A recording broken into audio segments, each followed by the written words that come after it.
Olá, meus amores, tudo bem? Seja bem-vindo ao Pré-Veste UEA.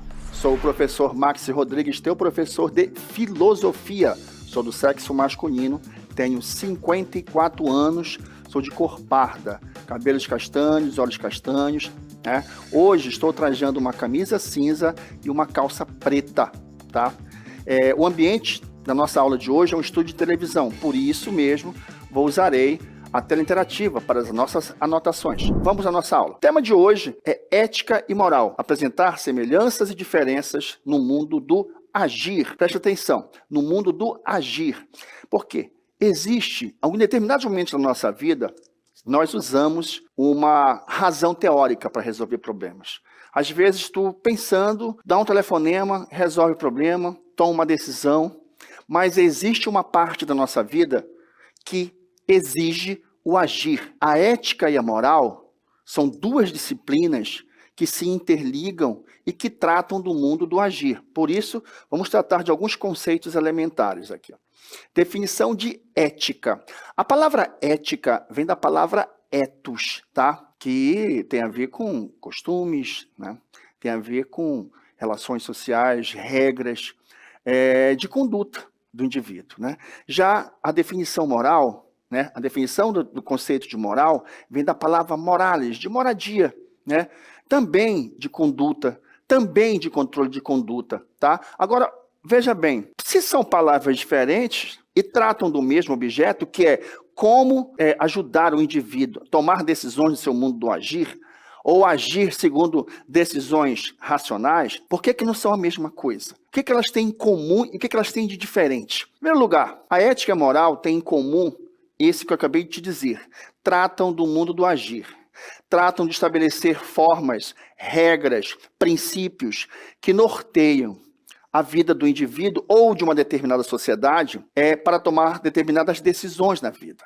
Preste atenção, ética e moral têm em comum isso, mais ainda, são saberes que não são estáticos, eles mudam de acordo com a sociedade. Se a sociedade muda sua conduta, o seu comportamento, as suas atitudes, os valores éticos e morais também mudam, tá? Então, nós vivemos nessa relação dual entre o bem e o mal, o certo e o errado, o justo e o injusto. Essa relação entre bem e mal, certo e errado, justo e injusto, é a ética e a moral que atravessam e regem esses tipos de conduta, tá? Agora, o que existe de diferença efetivamente, professor? A ética é uma reflexão sobre a conduta moral. A moral é a prática dessa ética refletida. Por exemplo, suponhamos que nós estamos na pandemia, que graças a Deus já passou, né? Pelo menos a do Covid, e você é um plantonista num hospital público, lotado de casos de Covid, e chegam 2 pacientes para você. Uma criança de 5 anos de idade, muito mal, precisando ser entubada e ir para UTI. E um senhor, um idoso de 95 anos de idade, também muito mal, precisando ser entubado e ir para UTI. Só que você só tem uma vaga na UTI. Pela tua formação, inclusive, pelo juramento que você faz, né, a sua formação é para salvar vidas. A tua formação tua conduta é de salvar vidas. Mas tu só pode salvar uma pessoa. Agora tu vai fazer uma avaliação ética, né, sobre quem tu vai salvar, quem tu não vai salvar. Não interessa se é o novo ou se é o velho.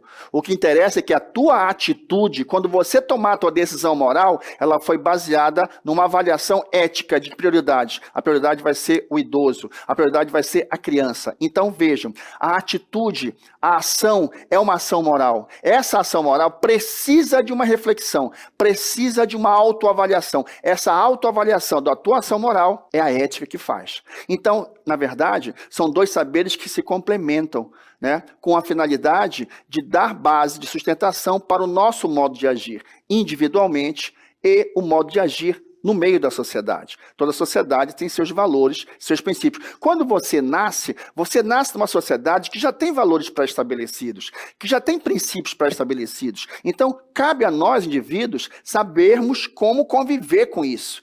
Nem sempre é necessário, nem sempre é possível cumprir. Por quê? Porque isso vai depender muito da circunstância da vida de cada um, né? Tem determinados momentos que você, inclusive, foge à regra ética, foge à regra moral, por um outro princípio que quem vai saber é você. né? Mas, de um modo geral, esses saberes foram construídos para isso. Então, vamos exercitar um pouco essa conversa aqui, tá? Questão número 1. O NESP, o tema do mal, em Hannah Arendt, não tem como um pano de fundo a malignidade, a perversão ou o pecado humano. A novidade de sua reflexão reside justamente em evidenciar que os seres humanos podem realizar ações inimagináveis do ponto de vista da destruição e da morte, sem qualquer motivação maligna. O pano de fundo do exame da questão em Arendt é o processo de naturalização da sociedade ocorrido na contemporaneidade. O mal é abordado, desse modo, na perspectiva ético-política e não na visão moral ou religiosa. O mal banal caracteriza-se pela ausência do pensamento. Essa ausência provoca a privação de responsabilidade. O praticante do mal banal não se interroga sobre o sentido da sua ação ou dos acontecimentos ao redor. Depreende-se do texto que a habilidade do mal na contemporaneidade resulta, segundo Hannah Arendt. Primeiro, a gente tem que falar dessa obra e dessa filósofa, né? Se vocês estão habituados, lembrem que é muito comum os professores de filosofia falarem de filósofos, né? Sócrates, Platão, Aristóteles, Descartes, Nietzsche, Heidegger, né? Sartre. É muito raro falar de filósofas. E eu intencionalmente trouxe uma grande filósofa que o século XX construiu, e construiu a martelada, né?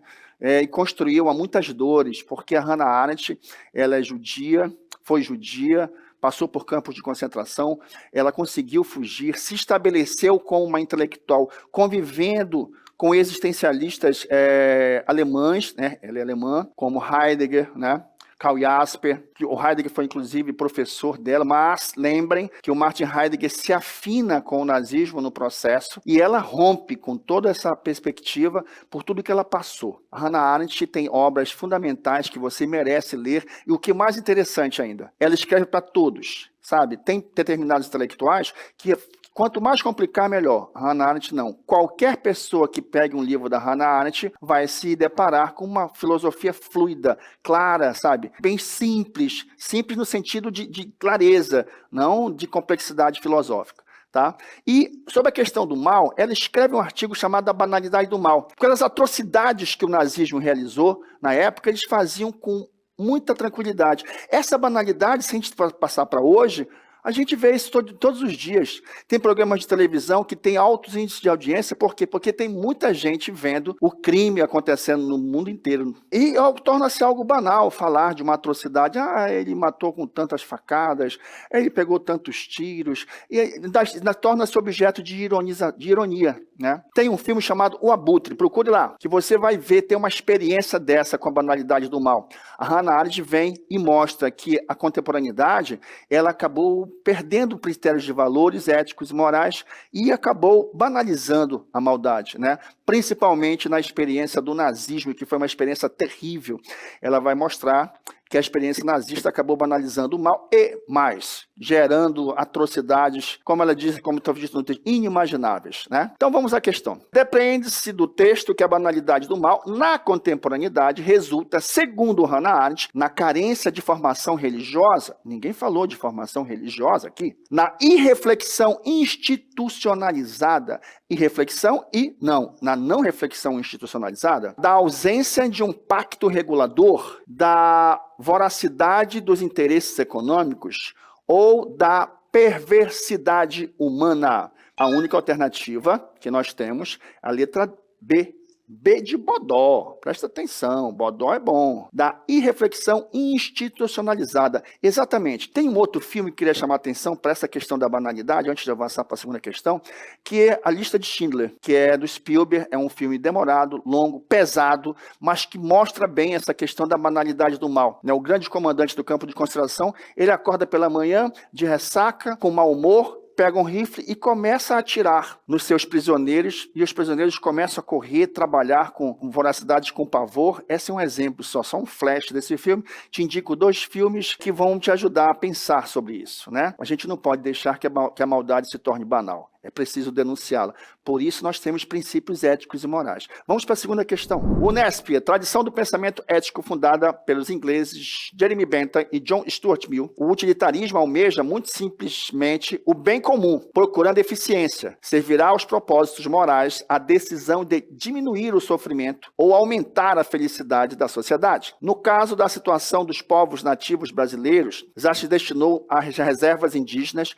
uma extensão de terra equivalente a 13% do território nacional, quase o dobro do espaço destinado à agricultura, de 7%. Mas a mortalidade infantil entre a população indígena é o dobro da média nacional e, em algumas etnias, 90% dos integrantes dependem de cestas básicas para sobreviver. Este é um ponto em que computo utilitarista de prejuízos e benefícios viria a calhar. A felicidade dos índios não é proporcional à extensão de terra que lhes é dado a ocupar. A aplicação sugerida da ética utilitarista para a população indígena brasileira é baseada em, primeiro, o utilitarismo é uma invenção que nasce no século XVIII, Stuart Mill, Jeremy Bentham são dois referências.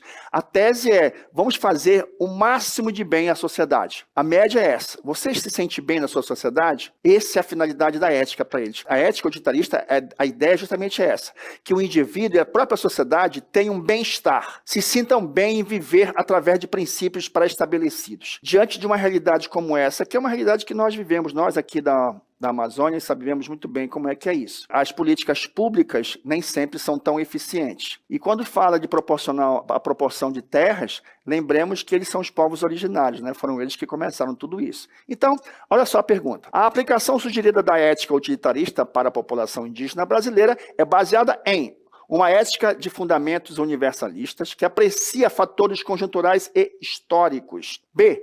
Critérios pragmáticos fundamentados numa relação de custo e benefício.